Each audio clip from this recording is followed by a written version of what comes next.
condition will be discussed. In this bulletin, 4 new COVID cases recorded. Lautoka Hospital lockdown and over 200,000 screened.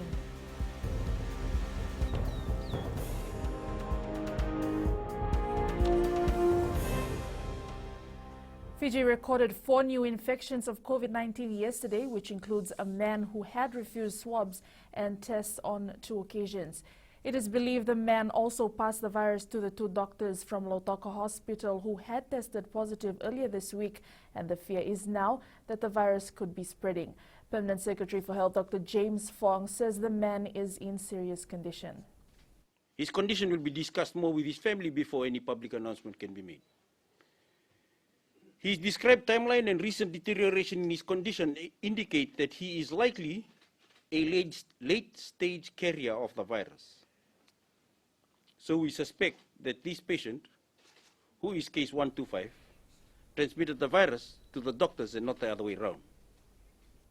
The Lautoka Hospital has been locked down to prevent it from becoming ground zero for a wider outbreak. This after a 3rd case was confirmed from within the hospital. Permanent Secretary for Health Dr. James Fong says the hospital is now a tightly contained full-time COVID care facility. More than 400 patients, doctors, nurses and other staff have been sequestered and will be effectively quarantined within the hospital until the ministry can determine who else may or may not have had contact with the 53-year-old patient. Some staff who had left the hospital have been called back in. RFMF personnel and members of the police have ring-fenced the entire hospital and will strictly manage who is allowed into the premises. Lautoka Hospital will be closed to the public. All medical services will be rerouted to a network of backup hospitals in Nandi, Ba and Singatoka, as well as the Punjas and the Kamikamida health centers in Lautoka. Dr. Fong says given that they expect more cases and more severe cases, the sections within the Lautoka Hospital are being converted into intensive care units which will house additional beds and ventilators. The Health Ministry says Fijians need to be fully aware that the deadly COVID-19 virus may be present in the public domain. This comes as the 53-year-old man who has tested positive has no source point, and the health officials say he could have contracted it from outside or within the hospital. Head of Health Protection Dr. Alisha Sahukan says the current time frame is very important for the future of our country. And we keep doing this testing in the community as well, just in case there are cases that pop up that have no links. And so this case that just come up in Lautoka Hospital is one such case. That is why we're doing so much testing. That is why we're doing so much screening, because we want to find these cases now. And as we've said so many times, right now is absolutely the most critical time. This is the time when we can have control over it. Health Permanent Secretary Dr. James Fong says the man's described timeline and the recent deterioration in his condition indicate he is likely a late-stage carrier of the virus. He is also suspected to have passed the virus to the doctors who tested positive in Lautoka earlier this week.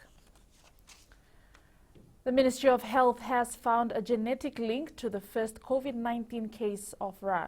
Permanent Secretary for Health Dr. James Fong has confirmed receiving the genomic sequencing result from the Microbiological Diagnostic Unit at the Peter Doherty Institute in Melbourne. Dr. Fong says the virus is the first Ra patient and is genetically identical to other local cases, and it is the same B1617 variant that was first detected in India and described as one which has worrying mutations. So while we have not established a direct person-to-person link to other local cases, we know that this case is linked to the others. And it is within the same cluster that links back to the border quarantine facility. While this genetic link is a positive news, it is not, we have not yet established person-to-person link, and therefore there is possibility of other chains of transmission that are still happening in the community. Dr. Fong says there are likely more cases linked to the cluster that is yet to be established. He adds there are still 3 cases of unknown origin in Fiji, which includes case 116, the second patient from Ra, case 120, the 25-year-old doctor at Lautoka Hospital, and the most recent patient at Lautoka Hospital, the 53-year-old who is in critical condition. Health Ministry officials have managed to screen 243,548 Fijians, while 7,278 individuals being swabbed. Chief Medical Advisor Dr. Chemesa Tundravu says their response effort continues in other parts of Fiji, where 58 stations have been operating in the last 24 hours. He adds that mobile community screening continues throughout the country, particularly in the Central Division and Taveuni. 13 community isolation facilities are operational. Our targeted mass screening also continues, and we are very happy with the coverage. There, 90% in 100% in areas that we've targeted, near 100% in the Central and the Western Division, and also our follow-up of our quarantine facility discharges is now at 98%.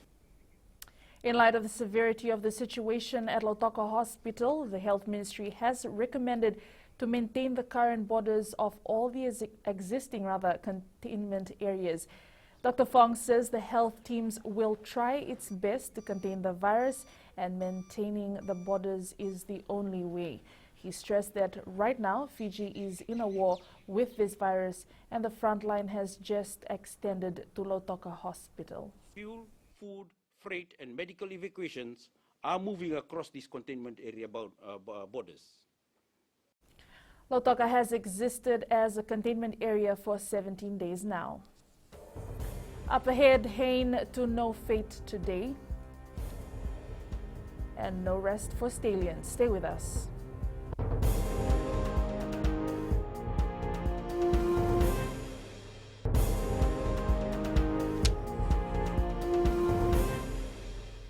Welcome back. Former Fiji Mbati and NRL star Jared Hain will be sentenced today.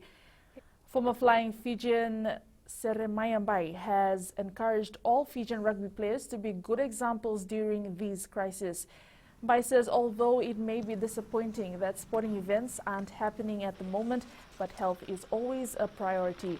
The newly appointed Tailevu coach has called out on not only skipper provincial players, but other athletes to be vigilant of government protocols and to carry out their isolation training at home. I think the whole rugby players around Fiji is just to keep safe and follow the instruction of the government is put in place. And I think once we hold hand in hand, and then we got a responsibility to do as a rugby nation, and hopefully we can overcome this thing in sooner.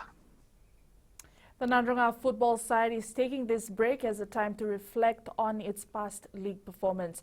The Stallions have not recorded any win after 6 rounds of competition.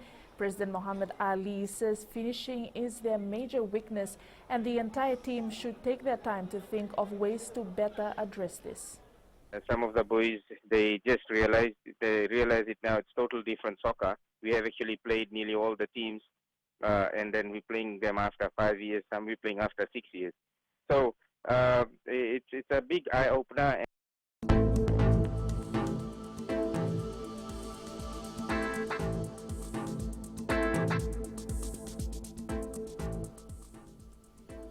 Taking a look at the weather, trough of low pressure with associated cloud and rain remains slow moving over the southern parts of Fiji.